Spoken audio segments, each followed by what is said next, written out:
The Sioux Falls Storm changed ownership in October of 2019 with a local family made up of 3 sisters and their husbands taking control of the franchise. More than 18 months later, those new owners have yet to see their team play a game. The 2020 campaign was canceled, while the start of this season was postponed due to COVID-19. In tonight's Eye on KELOLAND, Travis Fossing shares how the 11-time indoor football champions managed to weather the storm. In March 2020, Sioux Falls was set to defend its Indoor Football League championship, but it was COVID-19 taking the country by storm. It was at the walkthrough that we let the guys know there's a chance we may postpone this. 2 weeks later, the IFL season was over before it started for the Storm and its new owners. It's one thing to try to get the ball rolling. It's another thing to stop it and put the ball away. Jason Headley owns the franchise alongside wife Valerie and in-laws David and Stephanie Richter and Patrick and Amber Gary.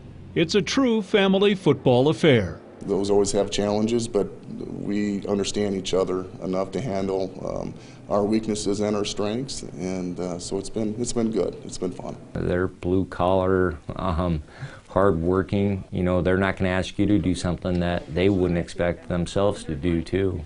I think that's something you really appreciate. I think the players will be very fortunate to see that these guys are going to be right there in the trenches with them.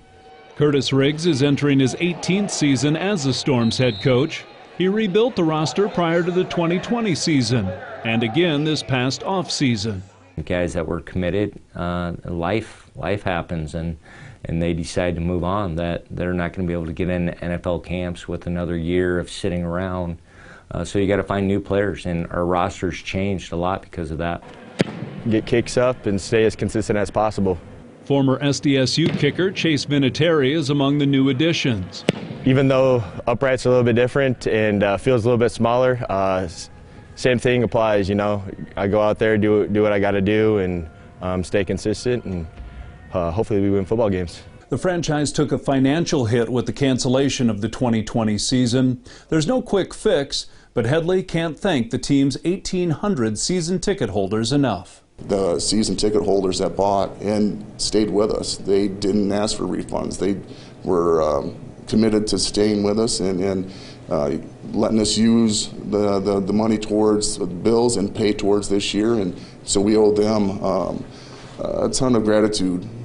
12 months after canceling the 2020 season, the IFL delayed the start of the 21 campaign. Our Midwest was pretty open, but the East and West Coast were not. And so out of respect to all the playing partners, we had to push things back a bit. IFL Commissioner and former Storm owner Todd Tryon says 12 of the league's 16 teams will play this season. Those 12 franchises are spread across 10 different states. The Storm will offer players a COVID vaccine. If they decline, they'll be tested multiple times every week. Riggs says he'll be more nervous on testing day than game day. Those are more the butterflies, holding your breath that you don't get caught with, surprise right hook on a Thursday before a Saturday game. The Storm kicks off the regular season May 15th, and the new ownership is willing to lend a hand. If we need to run out and help pick up balls off the field, we'll go out there and do it. And so I don't see us sitting in any suite. I don't see us sitting in the chair. We may be right next to Riggs, making sure he's making the right call. We may be too micromanaging that. To put all the time and money and effort they put into the last season to get canceled 2 days before the thrill of the product, it's going to be that much sweeter when they're able to kick off May 15th. It hasn't been an ideal start, but Headley is thankful to have family by his side. I don't know if it would have worked without him. I don't know if it would have been a struggle without having the families, our family together doing it. It would have been tough. With Eye on KELOLAND, I'm Travis Fossing. And the Storm opens the regular season Saturday, May 15th against Iowa at the Premier Center. The game is scheduled to be televised on Bally Sports North, formerly known as Fox Sports North. Glad they're back.